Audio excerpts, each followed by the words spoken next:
Chalk ഡ്രീംസിൻ്റെ മറ്റൊരു പുതിയ വീഡിയോയിലേക്ക് എല്ലാവർക്കും സ്വാഗതം. ഇന്ന് വളരെ ഇമ്പോർട്ടൻ്റ് ആയ ഒരു അപ്ഡേറ്റ് ആണ് നിങ്ങളുമായി ഷെയർ ചെയ്യുന്നത്. സർവീസ് ടീച്ചർമാർക്കായി നടത്തിയ കേട്ടറ്റ് എക്സാമിൻ്റെ പ്രൊവിഷണൽ ആൻസർ കീ വെബ്സൈറ്റിൽ അവൈലബിൾ ആണ്. കേട്ടറ്റ് കാറ്റഗറി 1 മുതൽ കാറ്റഗറി 4 വരെയുള്ളവയുടെ ആൻസർ കീ നമ്മുടെ വെബ്സൈറ്റിൽ അവൈലബിൾ ആണ്. നിങ്ങൾക്ക് ചെക്ക് ചെയ്ത് നോക്കാം. നമുക്ക് കേട്ടറ്റ് കാറ്റഗറി 1ൻ്റെ ആൻസർ കീ നോക്കാം. ഇതിൽ സെറ്റ് എ മുതൽ സെറ്റ് ഡി വരെ ഉണ്ട്. അത് ശ്രദ്ധിച്ച് നിങ്ങളുടെ മാർക്ക് പരിശോധിക്കാവുന്നതാണ്. 1 മുതൽ 150 വരെയുള്ള ചോദ്യങ്ങൾ ഉണ്ട്. അത് മുഴുവനായിട്ട് നോക്കി നിങ്ങൾക്ക് എത്ര മാർക്ക് കിട്ടുന്നുണ്ടെന്ന് പരിശോധിക്കുക. ഇതുപോലെ തന്നെ കേട്ടറ്റ് കാറ്റഗറി 2ൻ്റെയും പരിശോധിക്കാം.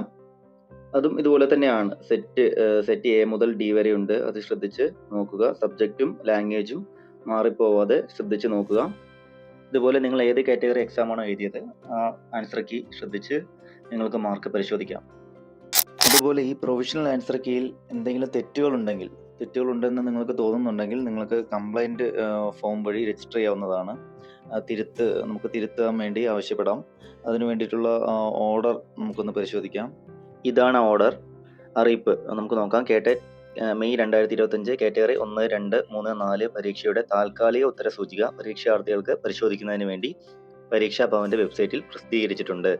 ഉത്തരസൂചികയെ സംബന്ധിച്ച് പരീക്ഷാർത്ഥികൾക്കുള്ള പരാതികൾ പരീക്ഷാ ഭവന്റെ ഒഫീഷ്യൽ വെബ്സൈറ്റിൽ കേട്ടറ്റിൻ്റെയും വെബ്സൈറ്റിൽ ലഭ്യമാക്കിയിട്ടുള്ള മാതൃകാ ഫോറത്തിൽ സമർപ്പിക്കാവുന്നതാണ്. പരാതിയോടൊപ്പം പരാതിയെ സാധൂകരിക്കുന്ന രേഖകൾ സഹിതം നിശ്ചിത മാതൃകയിലുള്ള അപേക്ഷകൾ 27/9/2025 അത് ശ്രദ്ധിക്കണം. 27/9/2025 ശനിയാഴ്ച വൈകുന്നേരം 5 മണിക്ക് മുമ്പായി നേരിട്ടോ തപാൽ മാർഗമോ സെക്രട്ടറി, പരീക്ഷാ ഭവൻ, പൂജപ്പുര, തിരുവനന്തപുരം 12 എന്ന വിലാസത്തിൽ ലഭ്യമാക്കേണ്ടതാണ്.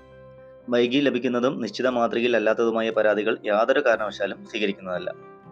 പരാതികൾ അയക്കുന്ന ഫോർമാറ്റ് ഷീറ്റിൽ ഒരു കാറ്റഗറി, ഒരു പാർട്ട് എന്നിവയിലെ പരാതി മാത്രമേ ഉൾക്കൊള്ളിക്കാവൂ. വ്യത്യസ്ത കാറ്റഗറികൾക്കും പ്രസ്തുത കാറ്റഗറികളിലെ പാർട്ടുകൾക്കും പ്രത്യേകം ഫോർമാറ്റ് ഷീറ്റുകൾ ഉപയോഗിക്കേണ്ടതാണ്. ഇത് ശ്രദ്ധിക്കണം. നമുക്ക് ഫോം നോക്കാം. ഇതാണ് പരാതി നൽകേണ്ട ഫോം. ഓക്കെ, അപ്പോൾ ഈ ഫോം നമ്മുടെ ഒഫീഷ്യൽ വെബ്സൈറ്റിലുണ്ട്. അത് ഡൗൺലോഡ് ചെയ്യുക. അത് ഫില്ല് ചെയ്തിട്ട് വേണം ചെയ്യാനായിട്ട്. അപ്പോൾ ഇന്നത്തെ വീഡിയോ എല്ലാവർക്കും ഉപകാരപ്രദമായെന്ന് കരുതുന്നു. കേട്ടറ്റുമായി ബന്ധപ്പെട്ട കൂടുതൽ വീഡിയോകൾക്കും ഇൻഫർമേഷൻസിനുമായിട്ട് നമ്മുടെ ചോക്ക് ഡ്രീംസ് ചാനൽ സബ്സ്ക്രൈബ് ചെയ്യുക.